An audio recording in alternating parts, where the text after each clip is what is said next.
You always want to follow through, whether you're shooting, passing, whatever you're doing. Following through is important. Just like basketball, any good jump shooter, you'll see his fingers are pointing towards the hoop when he's done.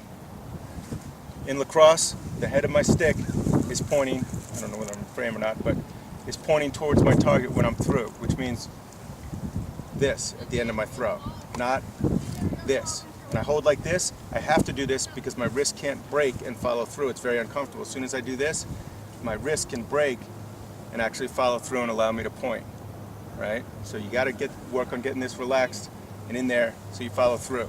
So back to the throwing thing and why that follow through is so important. I'm going to switch sticks here just so you see. So when I start my throw, my ball's in the cradle. Where my ball goes, side to side, is determined by how I follow through this way, which is why we don't like sidearm throws. Sidearm throws are when I throw like I'm hitting with a baseball bat.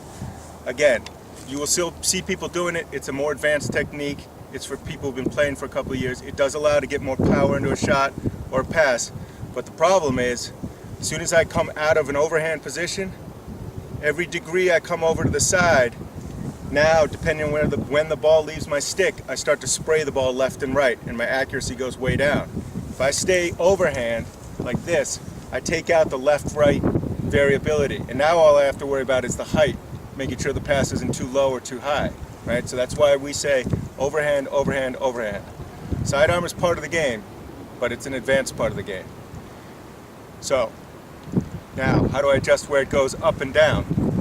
Up and down is all has to do with when the ball leaves my stick as I come over and follow through, right? The moment the ball leaves my stick, it's going to go where it's going to go. But I need to follow through because that determines a nice smooth throwing motion. So what happens, this is the most common mistake I see in people trying to learn to throw, is they start out like this, and they have the ball in the cradle, and they start their throw up here, a little bit high, and they start to throw, and then they follow through, and the ball goes into the ground or into the feet of the player they're passing to. And what they immediately unconsciously do to compensate for that is they start throwing like this. They start here and they jerk and stop right here. It's called catapulting. They stop here in order to keep the ball from following down and going into the ground. It launches the ball straight out of the pocket, and it's effective. You compensate and you can start passing like this. You can make a decent pass. The problem is you'll never get any power for harder, firmer passes or hard shots if you stop here. You need to have a follow through on every time the ball leaves your stick, more or less, but you need to have follow through. Back to the mechanics, and the one way to know decent follow through is your butt hand, when you follow through on a shot, should always pretty much hit this elbow. If it ends up here, you're choked out too far. If your hand ends up in your armpit, this hand's too high. See where this tape is? Comes right on my elbow. That's what I want. Is when I finish a pass, I want my butt hand to hit my elbow. The stick can be a little bit higher or a little bit lower, but I want good just rotation of these two hands going over each other to get the ball out. Now back to the ball leaving from the pocket. So the reason people get in that trouble is the way they start their pass, right? I don't know if we have a big enough field of view. I'm not going to demonstrate, or maybe a little bit later I'll be able to demonstrate with another person catching and passing. But when I start here, no matter what I do, I can't get the ball up and out of the pocket and onto the strings where it wants to leave before too late in my throw. So the solution to that is I start every pass with my stick almost flat. Not flat because I don't want it to drop out the back, but about 10 degrees off, right? I start here, and I start my every pass and shot hard at the beginning. I snap at the beginning hard, and that drives the ball up out of the pocket. So by the time the stick gets to here, the ball is already up here in the pocket. So then I can just adjust my throw here, and I can start to slow down my throw and just kind of lazily follow through, and the ball will, through its momentum, leave off the shooting strings and be accurate and smooth.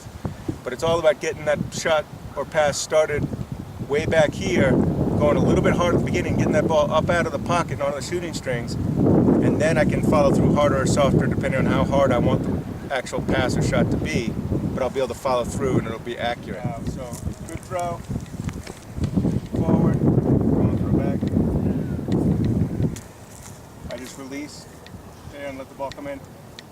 Now, to demonstrate what people are prone to doing, if they're not doing that starting and loading back here, they start here, they have two options.